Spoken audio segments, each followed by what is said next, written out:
All right, for nearly 2 decades, one man has helped keep the Miami football Hurricanes looking sharp on and off the field. But his impact goes far beyond the barber chair. CBS News Miami's Jaelen Gilkey shows us how Steven Rivera, better known as the Canes barber, became family inside the program.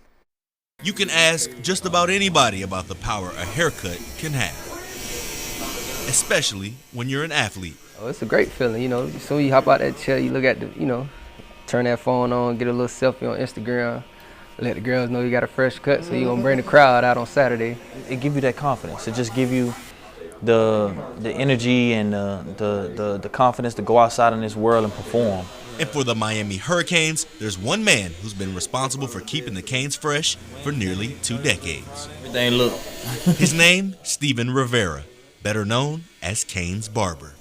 Man, that relationship has changed my life in so many ways. Just the doors that working around the University of Miami and all the athletes there has just been opening up for me. But Rivera does more than just cut hair. He's a listener, a mentor, and in many cases, family.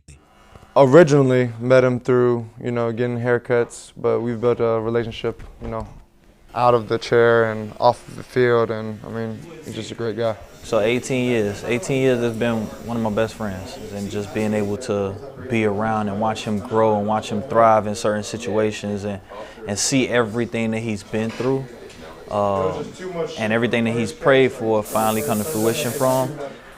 Being a student athlete, you got to battle with football, school. You go get a cut on a Thursday or Friday, and you just spill everything to your boy, It's, like I said, it's like a therapist. He cut your hair, make it look good on game day, and you just vent to him about anything. Whether serving as a barber, therapist, or friend, Steven Rivera has become just as much a part of Miami football as any player taking the field on Monday night. And I feel like I'm on the field, but no, I'm in the stands with the fans, but being a part of the program, how I have been, it's just, man, I love it, bro, and I bleed orange and green. One game at a time, one cut at a time, the Miami Hurricanes are on the verge of yet another national title. Reporting in the town of Davie, Jaelen Gilkey, CBS News Miami.